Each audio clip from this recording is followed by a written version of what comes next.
1098 4LG.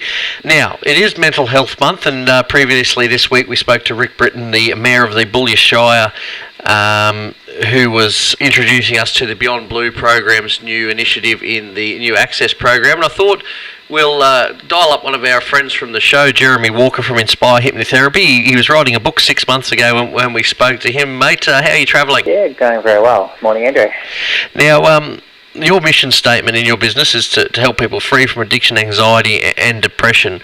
Obviously, anxiety and depression, two big factors out here in the West, obviously staring down the barrel of nearly 8 years in drought. What sort of things, what sort of telltale signs would you be helping people look to find to help them get help or to get themselves out of this? Yeah, I guess when it comes to depression, there's almost always some loss that's happened there. It might be loss of that farming income, might be loss of a marriage breakdown, change of career, or even a loss of a loved one. So I guess really looking for the blessings in what's going on and reaching out to people is a big one that can be important there.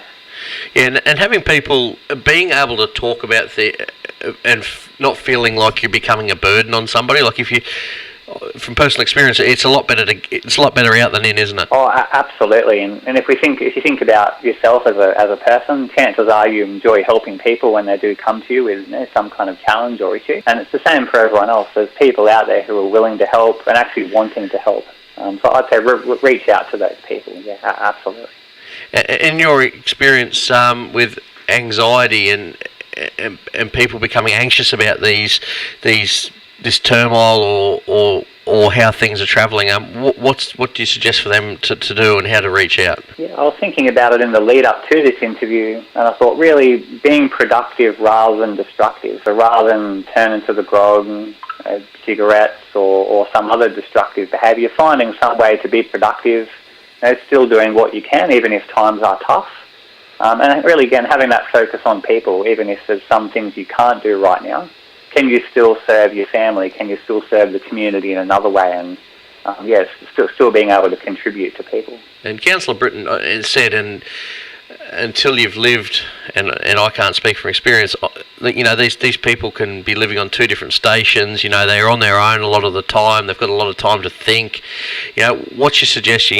You've got to keep on trucking, don't you? Keep your mind active, keep busy. That's right. I think on my worst days myself, I thought, well, I'll just do 5 positive things today. It might be, eat well today, we'll work on my business, help people, just finding those little things to do.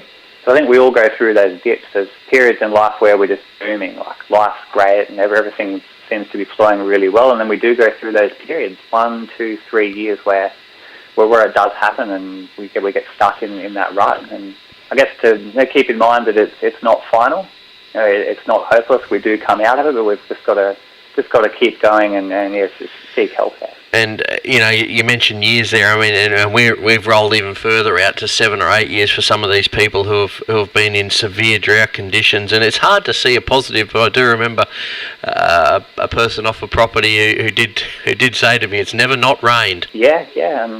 I guess even in those dire situations, I'd still say, is there something good that has come from that? Maybe there's more time being with family. Maybe there's been loved ones that have reconnected. Maybe there's been that community outreach, or maybe being free from some of the burdens of farming life. Maybe some of those people have found other avenues to contribute and other ways to find a purpose there. Yeah, so I'd say still look for what is okay, even when it does seem really dire.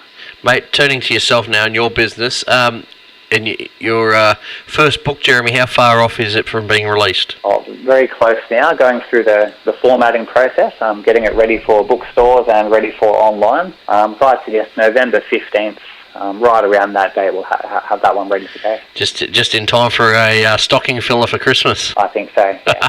Thanks for your time this morning, mate. It's always good to get different opinions and different insights into certain things, and I appreciate your time this morning. Thanks, Andrew. All the best. 1098 4LG.